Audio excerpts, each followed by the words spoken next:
लक्ष्मी. सगळ्या गोष्टीचा तिनं त्याग केला, सगळं गणपतीनं सोडून दिलं. कोणाकरता? आपल्याकरता.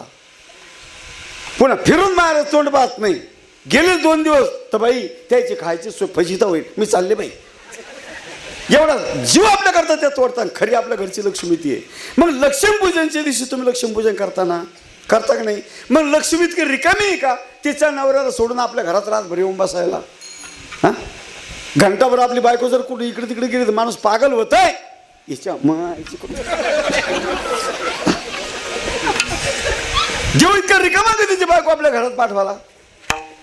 लक्ष्मी पूजनच्या दिवशी तुम्हाला सगळ्याला सांगतो, तुम्ही करा नका करू, आमचं सांगायचं काम आहे. लक्ष्मी पूजनच्या दिवशी प्रत्येकाने आपल्या बायकोला पाटावर उभं करायचं. तिच्या कपाळाला 2 हळदीची बोटं लावायची आणि 2 कुंकाची बोटं लावायची आणि तिला रामकृष्ण हरी म्हणायचं. झालं तुमचं लक्ष्मी पूजन.